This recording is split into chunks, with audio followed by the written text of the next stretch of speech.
नमस्कार। न्यूज 24 उत्तर प्रदेश उत्तराखंड में आपका स्वागत है। आपके साथ मैं हूं मानस श्रीवास्तव। 2027 के विधानसभा की चुनावी जंग में क्या एक बार फिर अखिलेश यादव और मायावती आमने सामने होंगे?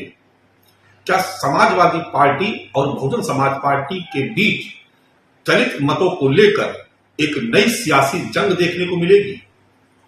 ऐसा इसलिए कहा जा रहा है क्योंकि 2024 से पहले और उसके बाद भी लगातार समाजवादी पार्टी और उसके मुखिया अखिलेश यादव दलित वोटों को लेकर बेहद आक्रामक नजर आते हैं।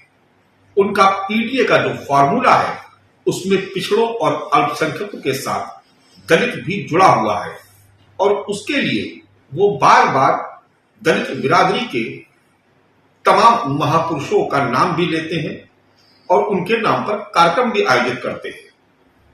हालांकि महापुरुष चाहे वो किसी भी वर्ग, किसी भी जात, किसी भी समाज से आते हो, सबके लिए, सबके मन में उनके लिए सम्मान है और सबको उनके सम्मान में कार्यक्रम करने का हक भी है।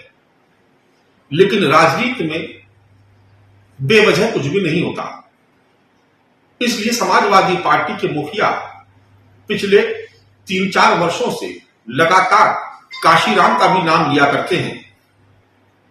काशीराम जो बहुजन समाज पार्टी के संस्थापक सदस्य रहे हैं और जिनके नाम पर आज भी दलित वोट बैंक एक साथ एकजुट होकर के, लामबंद होकर के एकमुश्त वोट भी करता है।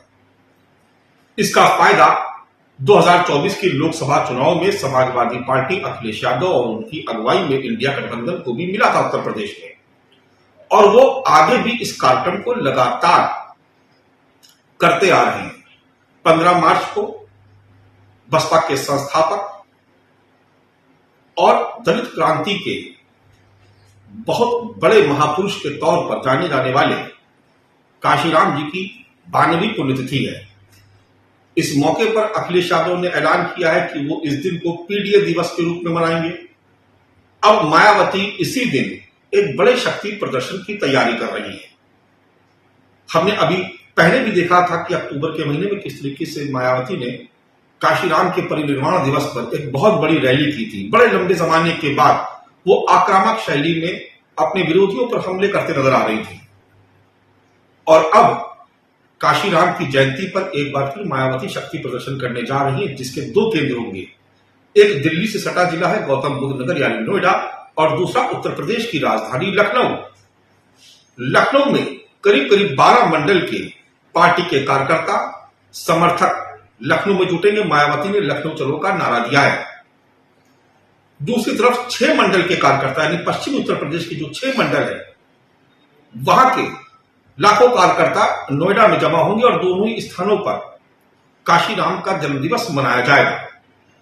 मायावती तरीके से यह संदेश देने की कोशिश कर रही कि आज भी दलित बिरादरी का जो वोट बैंक है उनके साथ भावनात्मक तौर पर जुड़ा हुआ है, यानी इमोशनली उनके साथ अभी भी अटैच है।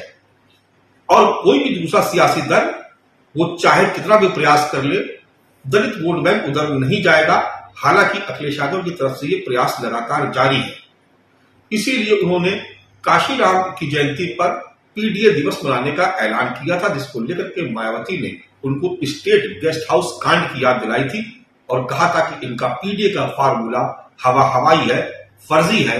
दलित बिरादरी की बेटी का जिस तरीके से अपमान किया गया, जिस तरीके से हत्या का प्रयास किया गया, दरअसल ये समाजवादी पार्टी की मानसिकता को दर्शाता है। ऐसा मायावती ने अपने सोशल मीडिया के पोस्ट पर लिखा और अपनी प्रेस कॉन्फ्रेंस में भी इस बात का जिक्र किया था।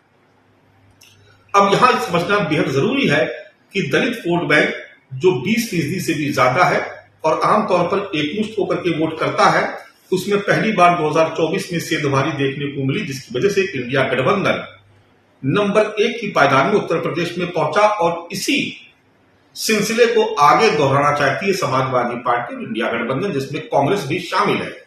इसीलिए मायावती के निशाने पर बीजेपी से ज्यादा समाजवादी पार्टी और कांग्रेस रहती है। इसलिए मायावती काशीराम की जयंती पर एक बार फिर से शक्ति प्रदर्शन की तैयारी कर रही है। लाखों की भीड़ जुट सकती है और यह कहा जा रहा है कि उस दिन मायावती लखनऊ या नोएडा किसी एक जगह एक जनसभा को भी संबोधित करेंगी। 2027 के विधानसभा चुनाव को लेकर के मायावती पूरी तरीके से एक्टिव नजर आ रही हैं। वो लगातार अपने पार्टी के नेताओं, पदाधिकारियों, कार्यकर्ताओं के साथ बैठक कर रही है। मंडल स्तर से लेकर के बूथ स्तर तक की अपने संगठन की समीक्षा कर रही है। उनकी कोशिश है कि दलित वोट बैंक को फिर से पार्टी से जोड़ा जाए और ठीक वैसे ही जैसे किसी जमाने में यानी काशीराम के जमाने में दलित वोट बैंक हमेशा से कंधा मिला करके बहुजन समाज पार्टी के साथ खड़ा नजर आता है।